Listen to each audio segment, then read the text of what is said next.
Ladies and gentlemen, the CV of Dr. MUNANG is something that I cannot pretend that I can do within the short time that we have. And with those few words, join me with a round of applause to welcome Dr. MUNANG. Richard.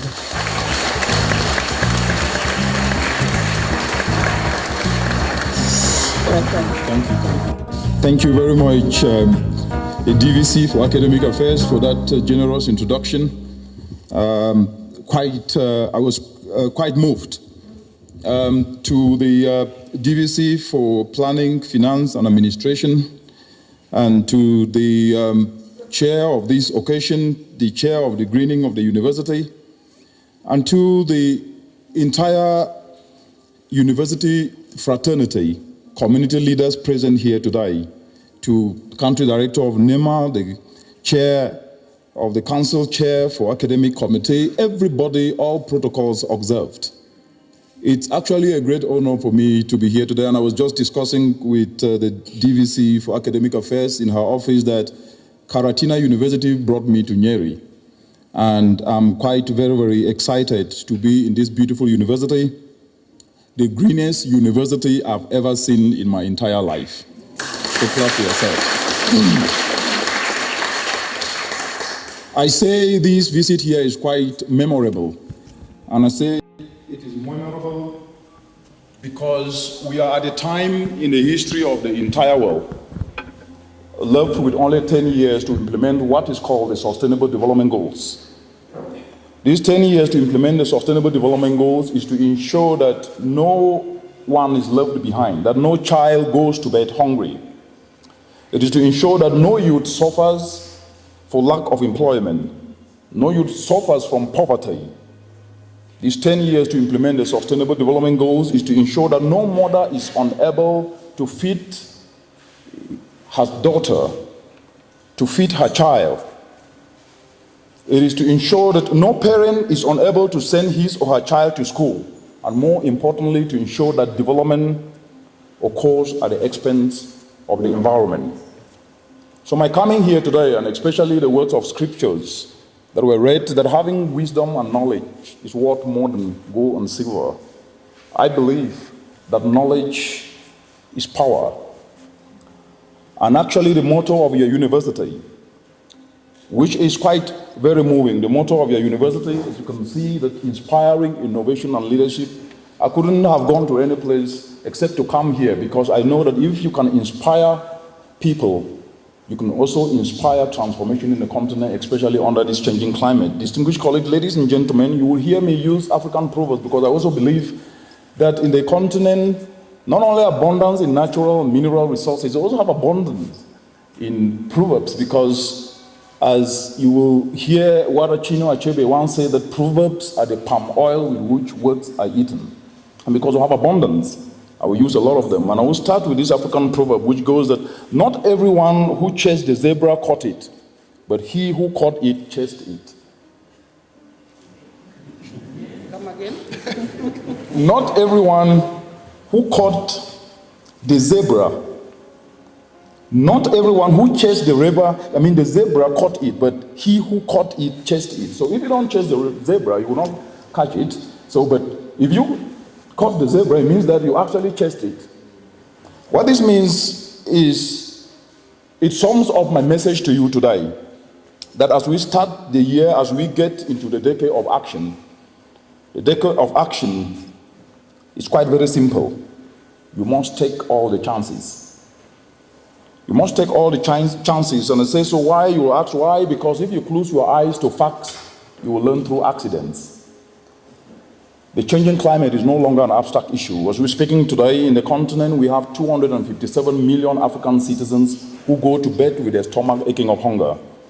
As we're speaking today, 12 million youth are getting into the labor market each and every year and competing with only 3 million jobs. As we're speaking today, we are in a continent with declining economic productivity, where Africa's economy are 20 times less productive than any other economies in the entire world. We are in a continent that if we do not do what must be done, especially to pave the way to create jobs for the youth, the continent might not be able to actually achieve the African Union Agenda 2063, but with all these challenges, there is the elephant in the room. And that elephant in the room is climate change, which is no longer a long-distance issue. It threatens to constrict, especially here in Kenya, climate change threatens to constrict yields by up to about 55%. On the economic-wide scale, Kenya is actually ranked as the 32nd most vulnerable country in the entire world. And losses up to about $500 million US, that's about $50 billion US, are actually attributed to climate change in the entire Kenya economy. That's what the research is telling us each and every year. Primarily, recurrence of drought and floods that are worsening, that are visible to our eyes, that used to actually happen 20 years ago in the 60s. It used to come in the cycles of 20 years, but it turned to becoming about 12 years in the 90s. And now every 2 years, we are met with recurrent droughts or floods. And these are not only impacting life, these are the realities of climate change. And those who don't believe in climate change, I don't know the planet in which they live in. Because if these are not realistic evidence, then definitely something is wrong. Because what we know is that the writing, therefore, is on the wall. Africa is a continent in imminent crisis. When you talk about poverty, Africa pops up. When you talk about disease, Africa pops up. When you talk about unemployment, Africa pops up. And we must always ask the question, why Africa always pops up when issues that are negative sometimes are mentioned.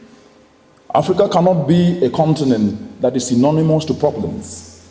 Africa should be a continent that is synonymous to solutions, because we are the solution providers. Distinguished colleagues, ladies and gentlemen, the fact that with just 10 years remaining to the expiration of the Sustainable Development Goals, and Africa has made minimal progress, and in some instances there is complete stagnation, is testament to the fact that we must work harder, and we must be able to use innovation or inspire innovation to drive leadership in the entire African continent, as your motto rightly says so. Distinguished colleagues, ladies and gentlemen, and the urgency for the remedial steps is unquestionable. It is unquestionable. And just as we are reminded by yet another African proverb, that do not look where you fell, but where you sleep. If you sleep here and fell there, the most important aspect is to look, where did you sleep? Distinguished colleagues, what this proverb tells us is that as we forge these remedial steps, we must ask ourselves where the rain started beating us as a continent in the first place. And the answer lies in a mindset change, because Africa is too rich to be poor. The continent of Africa is too rich to be poor. And the solutions to Africa's challenges are embedded in each and every one of us. And what we need to do is to ask the question, why is it that we have not actually interrogated to leverage ourselves as the solutions to drive the changing climate that is going to compound poverty, that is going to compound food insecurity? The answer lies in the mindset of materialism that has engulfed us. While we know that a skilled person capable of converting challenges into opportunities is 15 times the value of natural resources, sometimes materialism has blinded us. We entrust Africa's transformation on mineral resources rather than the unlimited potential inherent in our people, especially our youth. We must prioritize people as the primary means of development, not material resources. And this is where we sleep. And today we will revisit by discussing how human capital can rightfully become the force that can drive climate action, transformational climate action, starting right here in Karatina University, across the entire Kenya and to the entire African continent. Distinguished colleagues, ladies and gentlemen, I do love dancing, and I believe most of you have had an opportunity to shake a leg. I like dancing, and one of the things you quickly learn while dancing is that your steps must go with the music. Your steps must go with the music. And when the music changes, so must the dance. When the music changes, your steps have to change. You must change with the dance. During this holiday season, which I had an opportunity to take some few weeks, as I was dancing to some African beats with my 11-year-old daughter, I got thinking how the ground has shifted, especially in the job market for her and all our children and youth across the entire African continent who represent our future. Some years back, graduating from the university was a guaranteed ticket to get a job. As you literally step out of the university or college you step into a ready entry job. Your future was set then. But over time, the right to work turned into a privilege for a few, and then to fewer people, and now to literally a select few, if any. As we're speaking today, as I stated, unemployment in the entire African continent is now unbearable. Only 1 in 6, a minority of about 16%, are in stable wage employment as we speak today. While over 13 million youth, as I mentioned, get into the labor market, only 3 million get jobs. That we're talking about 10 million unemployed. And in a decade from today, this is even going to get worse. Africa will have the largest number of youth joining the labor market than the entire globe combined. We're talking in less than 10 years from today. That's what the statistics are telling us. Africa youth joining the labor market will be more than the entire globe combined, but they're not going to find the jobs that they need. And why I'm bringing this up is that climate action and climate change cannot be discussed as a silo.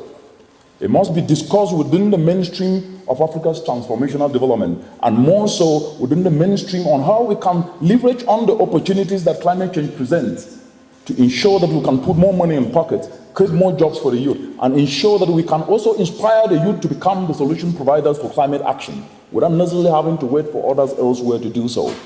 Distinguished colleagues, ladies and gentlemen, right here in Kenya needs to create at least 900,000 jobs annually in the next 5 years to absorb the high number of youths joining the job market. The ground has shifted, as we all know, but unfortunately we have not. The ground has shifted, and unfortunately we have not. Across the entire African continent, universities pride themselves on employability, especially employability of their graduates. They market themselves on the number of their graduates who are in employment. But with the shifted grounds that we know today, we now must pride ourselves in the number of graduates who become entrepreneurs, and who become entrepreneurs in driving climate action, in devising solutions, and solving the challenges that society faces today.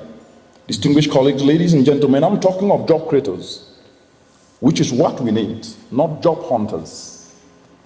I'm talking of job creators and not job hunters. And for this, climate action presents us a timely opportunity to leverage. And I will tell you how this can be done. Distinguished colleagues, ladies and gentlemen. It begins again with an insightful African proverb, which goes that every adversity carries with it the seeds of equal or greater benefit. Challenges are disguised opportunity. The changing climate provides an opportunity, but if you see it through the negativity lens or the adversity lens, we may be missing an opportunity. The fact that the African continent have contributed least to the changing climate also provides an opportunity for us to think how we can leapfrog into an economy that is not emitting, that is not actually going to exacerbate the challenges that the world already faces today. Africa's challenges are innumerable, as you've already known. But in them lies the opportunity for competitive enterprises that can actually create the many income opportunities we all hope for.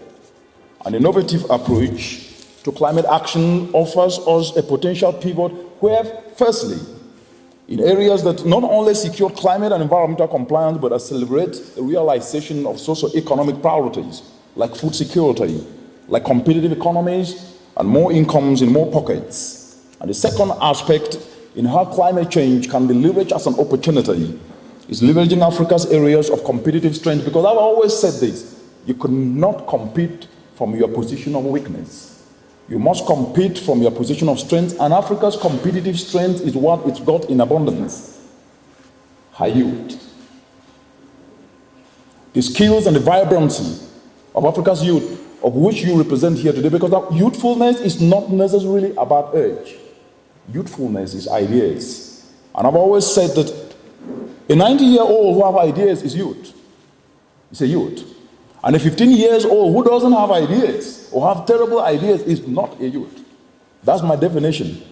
Aka Dr. MUNANG, if you want to say so. Anyway, ladies and gentlemen, right here in Kenya, if you take the example of decentralizing solar dryers, which is a climate solution, for examples to rice farmers in Nyeri County, which is your neighbor about 15 minutes away from here, this will mean that you'll be safeguarding the quality of local rice, which have actually gone to the ground to meet with these Nyeri rice farmers with some youth last November. What we notice is that during heavy downpours, most of those who produces this rice loses up to about 50 kilograms per farmer. It means that if you can decentralize solar dryers, which can be made with local material, things that the youth are already engaged in, and we're guiding them to do so, it means you can be able to reverse the post-harvest losses that are already costing the continent, and even Kenya, up to about 50 billion Kenyan shillings each and every year as a result of inefficiencies in the entire agro-value chain. It means that the rice will be dried much faster to reach the threshold of the 12% that is needed to prevent aflatoxin attacks that many of these rice farmers suffer, resulting to also contamination. Distinguished colleagues, ladies and gentlemen, this simple climate action of solar dryers can actually reverse the $200 million that Kenya currently expend in imports in the form of food security or increased incomes for agro-value chain if this actually gets addressed. Hence, through a simple climate action, you can be able to solve a problem but put more money in the pocket. And there are already youth in Kenya who have come up with an enterprise looking at how they can be able to drive and fabricate solar dryers and decentralize to farmers across the entire country with a technical backstopping. For example, there's one that is called Ibago Pamoja that does exactly this. And in just 1 year, these young people who are now driving climate action using the simple approaches of formational change in making sure that we can build resilience and seize opportunities that comes with climate change. We must develop what I call an unborrowed vision, where we work to leave a legacy, not only to be successful alone, because if you succeed alone, you've actually failed. You must be able to lift others up from the bottom of the pyramid, provide solutions to society. That's what success is about. And success should be about legacy, not individualistic tendency. Distinguished colleagues, ladies and gentlemen, and here we need to ask and answer some fundamental questions, what I call sobering questions. You must ask this question and answer the very questions. This question, where does each and every one of us sees his or her skill, sees his or her talent, or even believes fit within the broader agenda of driving Africa's climate action? And the second question is, where do you see your abilities fit within addressing the challenges that Africa faces, food insecurity, unemployment, and declining economic productivity? These sobering questions, each and every one of us must be able to answer, to craft his or her own unborrowed vision. Because even when you work in institutions, even when you are a student, you must be able to start thinking what you can do and start being part of the solution process. That's how you start to craft your own unborrowed vision. You must be able to think how you can then be able to ensure that you set the foundation for meaningful solutions, and more so within the changing climate. Because what we're talking about is not an abstract issue. We're living with climate change. And the greening that has happened at the university here, the greenest university I have ever known in my entire life, this discussion sets the path that as you green, you then start to provide solutions to the continent. Because the challenges we face need that greening. Everything needs to be green. And also, you need to become job greeners in anything you do. Distinguished colleagues, ladies and gentlemen, but let us be encouraged as we discuss how we can solve the climate change challenge and green the entire ecosystems, understanding that centuries ago there were men and women who never had anything, because the discussion sometimes today, when you ask people to devise solutions, they say, no, I don't have money. No, we're waiting for government. Serikali saidia. Hakuna mpesa, hakuna kazi. That's what you hear. But I want to encourage you that centuries ago, there were men and women who, just like you and me today, took the first steps down new routes, and they were armed with nothing. But the only thing they had was their vision. And this vision was not borrowed. They were not using any experimental vision elsewhere. It was their own visions. Their goals differed. Just like us today, we have different goals, but the only thing they had in common was that the step they were taking was the first step. And the route they took was new. And the vision was not someone else's vision, it was an unborrowed vision. But as they stepped out to solve those challenges, they were met with a response that I can sum it up in 2 words: jealousy and hatred. And that's what you will face when you go out there to solve problems. When you go out there, when you devise solutions, when you go out there, you will face challenges, but those challenges should never deter you. These men and women, this response they got, these men and women, great creators, great thinkers, great artists, great scientists, great inventors, stood against the men of that time. Because every great thought they brought was opposed. Every great invention they brought forward was denounced.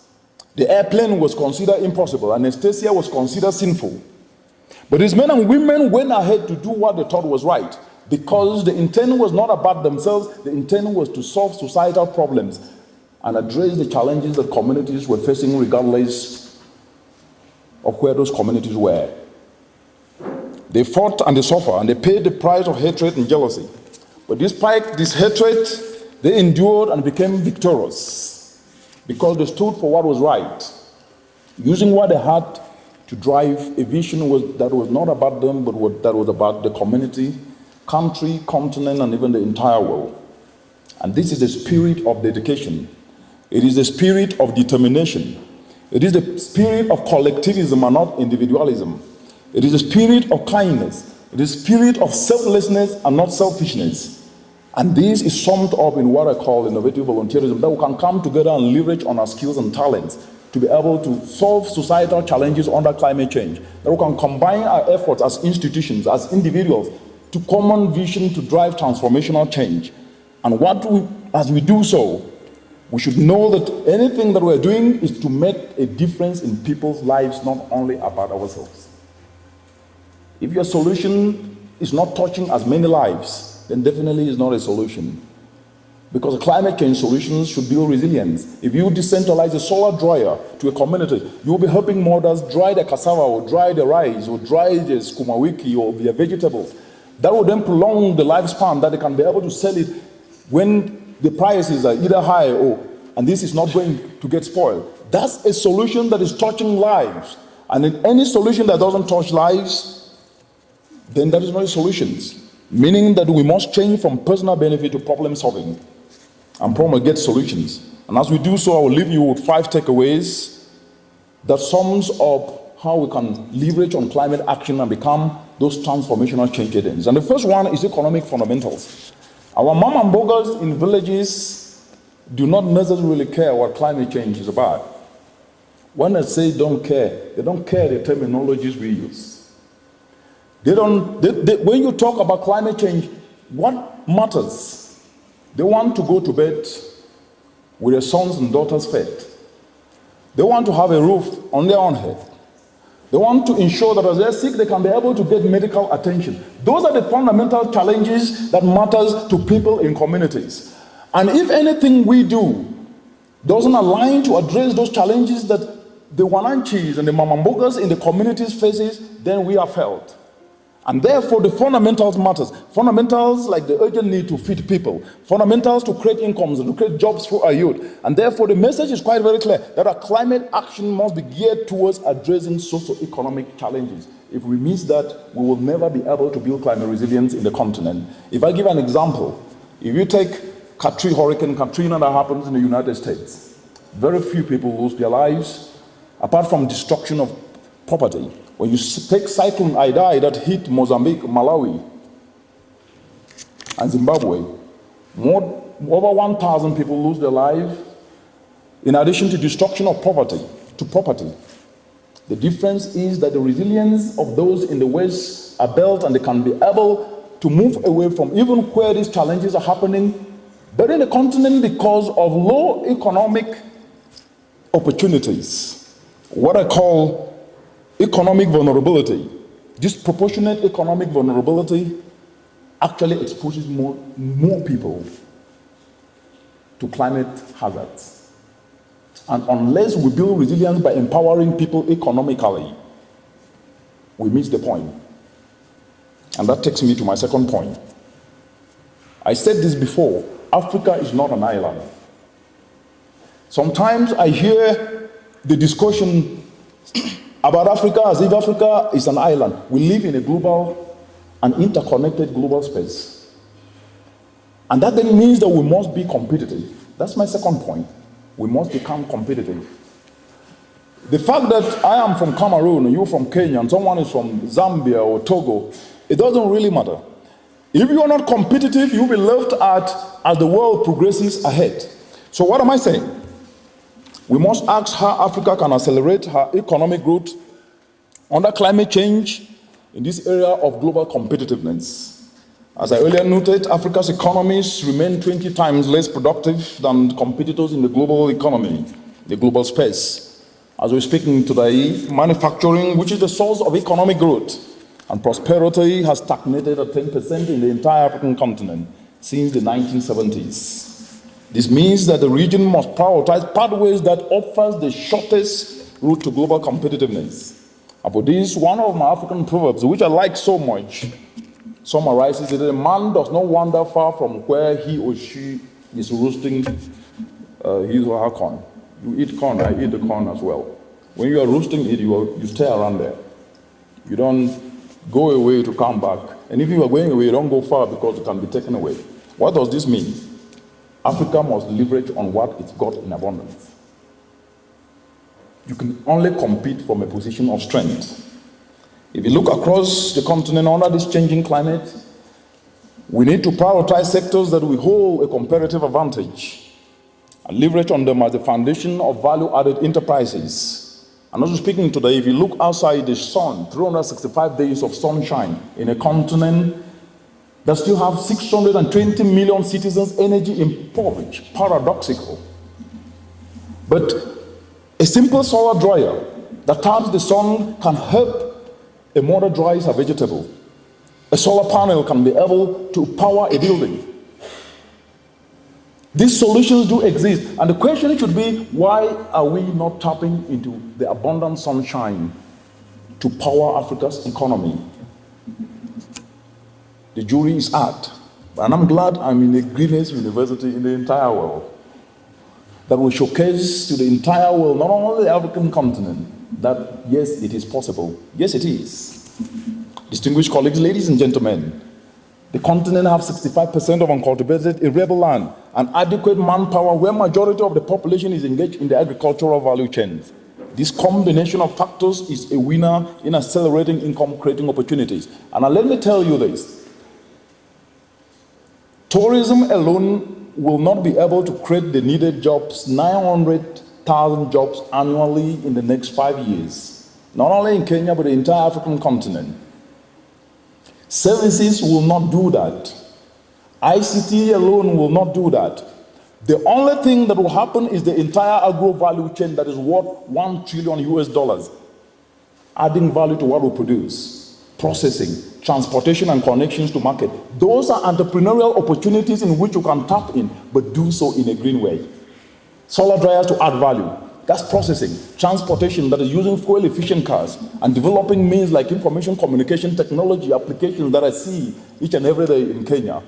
The entrepreneurial spirit of the youth can be tapped to green not just our communities, but green the entire African continent. That someone in Togo can buy something from Kenya here just because he can be able to utilize information communication technology apps, like the example of the Ebago Pamoja app that I mentioned that has been developed by youth right here in Kenya.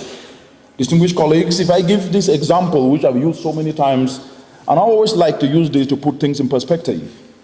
If you take the example, the Samsung phones that we enjoy today in the African continent, or the TVs or the Samsung fridges and computers we enjoy today are all made in South Korea. And I use this example of South Korea to put in context what I've been discussing here. While we held South Korea as an electronic giant in the 1960s, I am told, because I was not born then, that an average African had 2 times more money than a South Korean in the 60s. In the 1960s, but if you fast forward this to today, an average South Korean today has over 10 times more money than an average African. What is more important is how they managed to rise to where they are today. And the secret is in what we are discussing here today. Leveraging on our skills and talents and focusing on what we've got a comparative advantage on. If you imagine a continent of Africa today exporting employment and importing unemployment, that is importing food worth $35 billion US. Imagine if that food was bought within the African continent, the money will go into many others' pockets. Why? Because Africa do not add value to what she produces. Export employment and import unemployment. But you can become the solution providers to green the entire global value chain and create opportunities and create those jobs. Distinguished colleagues, ladies and gentlemen, while South Korea focused on adding value to silk, in Africa today we can prioritize, for example, cassava.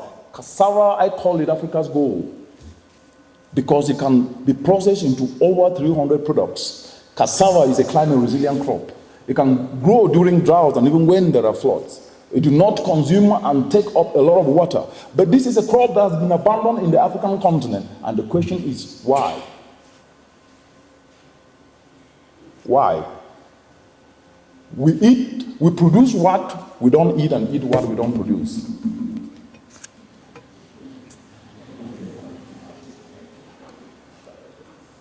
Why? And we must be able to answer this. These are sobering realities that if we don't answer them, we might be excited with what happens out there, but we will not be able to actually address the realities, but we'll be dealing only with the symptoms. This example of cassava that can be processed into 300 products, including delicious, ready-to-eat snacks that can be sold to markets and individual consumers across the entire country and continent. In addition, even during harsh weathers, with less water as climate has already caused, cassava is the only crop where losses are lowest. Just about 8% as compared to 20% with other traditional staples in the continent. And so a move where you can tap into to create an enterprise, you'll be tapping over $150 billion US each and every year in a market that Africa is not even tapping into. The opportunities are all out there. This is how we can create competitiveness under the changing climate. And that takes me to my third point. The only premium you have is not money in a bag. It's not a beautiful house you have elsewhere. It is your skill. And that third point, I call it retool skills retooling. As we gather here today, your biggest premium is your skills and your talents. Using what you have is key and it is crucial. What you have is your skill. And that skill needs to be continuously recalibrated to align to the realities of our time. But do so working with others and aligning this to solve the economic fundamentals that I've mentioned today. The ultimate end of our actions must be to drive competitive enterprises in a green way, and more so through the lens of climate change. That takes me to my fourth point. We must become selfless and be appreciative. I say this because the reality is, I could have come here and focused on just the scientific dimension, but I believe from the experience that I've, for 11 years in this area of climate change, there are certain aspects that if we don't apply, no matter the solutions we have, they may never really take inroad optimally. Selflessness is crucial. Selflessness in terms of me working with one another regardless of where I come from. That I can embrace your idea even though that idea is not coming from me. That I can be able to ensure that we can work together to solve a problem not only to benefit you and me, but to benefit the entire community. That is needed today. Selflessness is crucial. If your actions in whatever thing you do is to drive the continent's development, then your focus should be to leave a legacy and not only to succeed alone. If you succeed alone, you have actually failed. But as you do so, you must cultivate an attitude of appreciation. Because appreciation is a wonderful thing, because it makes what is excellent in others also belongs to us. And that takes me to the point where we must thank those who organized this meeting today, the student leaders. Please give them a round of applause. They did well, and the entire academic fraternity. We must appreciate. Appreciation is important. And that takes me to my last point. Readers are leaders. If you cannot read, you will not know. And if you don't know, you cannot lead. Readers are leaders. As university students, you are essentially leaders, because what you do and what you say shapes opinion. Don't underestimate yourself. I was a student leader when I was at the university, and I understand. But you must not be only a student leader to lead. The first person to lead is yourself. So all of us are leaders. You do not need to have a position to be a leader. Because you have yourself, automatically you are a leader, because you must lead yourself.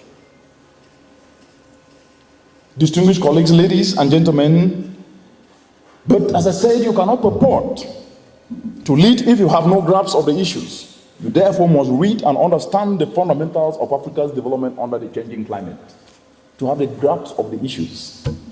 I prepared before I came here. I had my facts on my fingertips. I knew what I was going to say and how I was going to say it.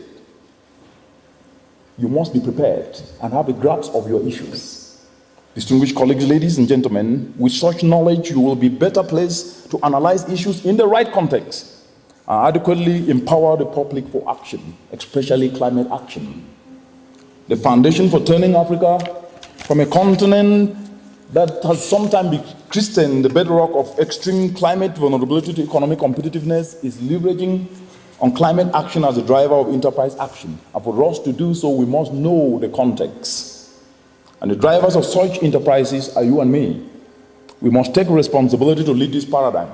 And as I say, remember that leadership is taking personal responsibility and not always blaming others. I hear us blaming people. Oh, this leader. What have you done yourself? Always ask the question, what have you done yourself? We are living in a continent where we've made blame game. We've made our heads the blame game, the headquarters of blame game, to blame others. I am not saying we should not be able to question or blame, but always ask the question, what have you done, before you blame others. I must not be a regional climate change coordinator to discuss and talk about climate action. You must not be a regional climate change coordinator to take climate action or be in a big position to do so. Just by your mere existence is the biggest blessing. Your mere existence is the biggest blessing you have. And so you must be appreciative and use yourself to leave a legacy, not always to benefit yourself alone. Distinguished colleagues, ladies and gentlemen, as you do so, you will face naysayers who will say, oh, you cannot do that. Hakuna mpesa, hakuna kazi, but what are you trying to do? You cannot do anything. That is very, very visible in our communities and even our society today. But what I tell you is that don't bother about the noise, and I use the analogy of 12 players in the field. 12 on one side, 12 on the other side in a stadium, or stadium that have over 60,000 spectators. As the players are playing, the ball they're playing to win. They focus on playing the ball, but the 60,000 spectators make a lot of noise. They abuse the players. They make noise. They complain. But the players focus in playing because they want to win the trophy. And at the end of the day, they carry the trophy. Be the player of climate action. Thank you.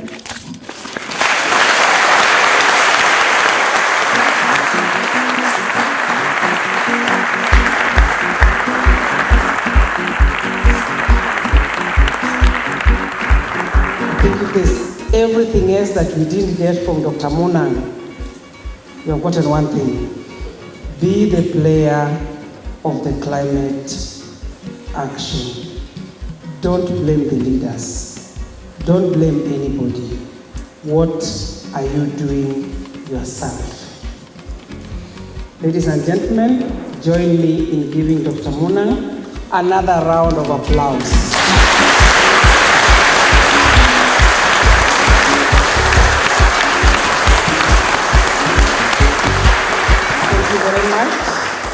Thank you very much, Dr. MUNANG. Green University. Climate action. Climate action. Green University. Opportunities for all. Opportunities for all.